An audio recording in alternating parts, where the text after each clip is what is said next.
I'm going to talk today about a little bit about the UK's nuclear weapons posture, chains on that. So I think the headline is it's the most significant change to the UK's nuclear weapons posture in at least 2 decades. If you were to go back to 1998, the Strategic Defence Review, that's really when the, until today, trajectory of downward pressure on stockpiles, on deployed weapons, things like that, transparency measures and so on, really started.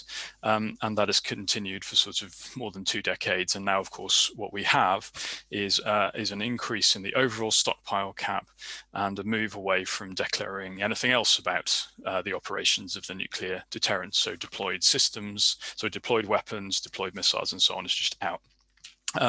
So that really does reverse course on post-Cold War Cold War reductions. That's kind of the headline. So what's the rationale behind that? So you can moot a lot of things around kind of potential programmatics, sort of overlap between warheads, successful warheads coming in at a time when old ones are going out. But I mean, I really don't think that many of those hold water. The strongest one, and the one that the government is citing, and I believe from their perspective is certainly right, is the security challenges. I mean, it's clear that the government sees many more threats that might need to be deterred through the use or threat of use of the UK's nuclear weapons capability. It also sees that those powers are developing a wider range of capabilities that might particularly concern the UK, and also that advances in ballistic missile defence and other things that might degrade the function of the UK's nuclear deterrent might compromise the effectiveness, the credibility of that deterrent in the long run. So put simply, what has happened is the UK has looked at its minimum credible assured deterrent posture and said, well, that minimum has got to come up for it to be credible. Now that comes with a lot of diplomatic costs, particularly in the disarmament arena. My colleague Matthew Harries is going to talk about that in a second.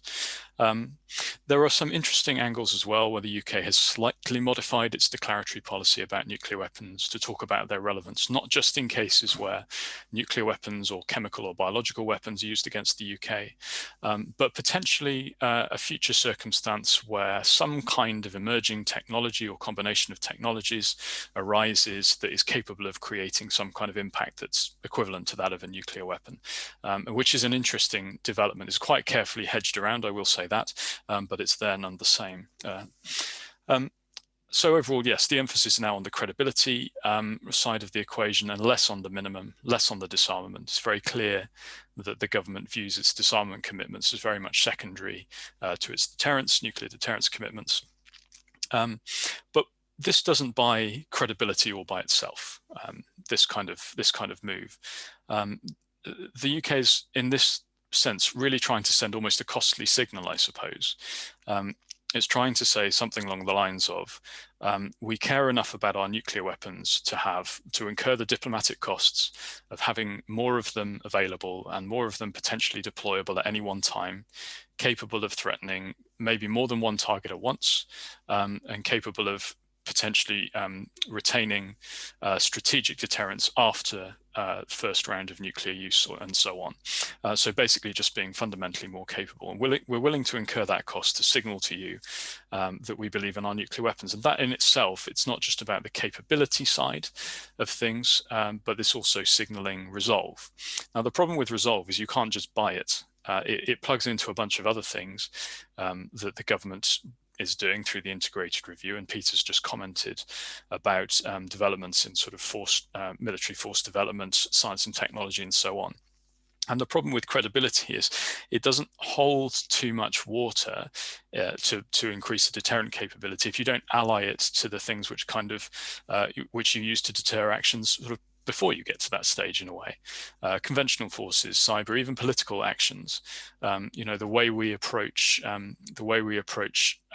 actions by adversaries that transgress our interests and those of our allies in general, in relation to things like, say, the poisoning of Sergei Skripal, or the activities of Russia in Eastern Europe, and so on. So there needs to be some kind of integration across the pitch with that. I'm not seeing a tremendous amount of evidence of that right now on the nuclear side per se, but I stand to be disproved in days to come.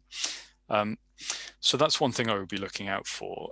And adversaries won't be convinced unless that backfilling is there, nor will allies. because this is also a signal to allies. One of the ways that the UK is attempting to signal that it cares about those allies is by sort of slightly tweaking the wording around how it approaches, what its nuclear weapons are for, and it is referencing NATO and other non-nuclear weapon states there. But I think the most important ally that it's trying to influence really here is the US. There have been some talk of links between UK stockpile size and the programmatics, the linkage, as many of you will know, between the future UK warhead and the as yet, partly funded, concept funded US W93 warhead. And clearly the UK has a very great interest in making sure that that US program goes ahead in a timely fashion. In the US, it's far from clear to lawmakers there, one, that they need it full stop. I mean, they've authorized a concept study. And even if they did need it, two, whether they needed it on the same schedule that we do. So that's a very interesting conversation that will run and run. And there's no mention, of course, in the integrated review of that, merely a reassertion that our nuclear program is sovereign. The final point I'll make before going on, Matthew comes on to talk about the disarmament side and sort of wider issues of what isn't covered in the review and what should be, is that there's no real positive vision for anything other than a competitive future for a nuclear armed Britain. How is the UK going to use this because this increased capital? Because one of the things this does do, of course, is increases the UK's negotiating capital if it were ever to be wrapped into any kind of multilateral conversation. So there is some upside here, but there isn't any real positive vision of how the UK would look to achieve that. And I think to the allies, the non-nuclear weapon allies that simultaneously value the UK's defense and their deterrence on their behalf, including nuclear deterrence, but have difficult domestic debates to manage around the legitimacy of nuclear weapons, that sort of absence of consideration will cause them a problem. But anyway, I'll hand over to Matthew, who will talk a little bit more about that just now. And of course, plenty of questions later if you would like. So Matthew, go ahead.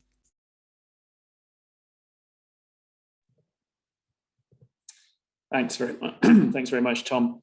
Let me talk briefly about the disarmament angle first. So to put it in very simple terms, announcing an increased stockpile cap of 260 nuclear warheads and removing existing transparency measures relating to the deployed stockpile reverses the steady progress on nuclear disarmament targets that the UK has been setting out since the 1998 Strategic Defence Review. And the government is making an argument that these changes will bring deterrence benefits. And as Tom has been discussing, there will be a lot of debate about this argument in the coming months and about what the announced changes will mean in practice. But one thing we can be sure of now is that these announcements will come at a cost to the UK's reputation in multilateral nuclear diplomacy, including in particular in the Non-Proliferation Treaty. And this is a sharp contrast with other areas of the integrated review, such as climate change, where the government emphasizes multilateralism. It's also something that's going to make life difficult for UK partners who have been trying to persuade other non-nuclear countries to keep the faith in a gradual step-by-step approach to disarmament in the face of the new treaty on the prohibition of nuclear weapons, which aims to ban nuclear weapons outright. And again, this is a contrast with the emphasis that the review places elsewhere on international alliances and partnerships. But let me just pull back now and put this in context. In the last year or so, we've learned 4 very significant things about the UK's nuclear warhead program. First, we've learned that the UK is building a new warhead to replace the existing model sometime in the late 2030s or early 2040s. Secondly, we've learned that the UK program to produce this new warhead is closely linked to a program to build a new warhead and re-entry vehicle in the United States, the W93 Mark 7. Thirdly, we've learned that the UK is renationalising the atomic weapons establishment putting it back under the direct control of the MOD.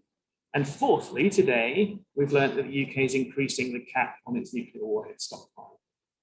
And all of this comes on top of what we already knew about the long-term issues at the atomic weapons establishment, where crucial infrastructure projects are behind schedule and over budget. The developments of the past year on the UK's nuclear warhead programme have passed with only a minimum of parliamentary interest.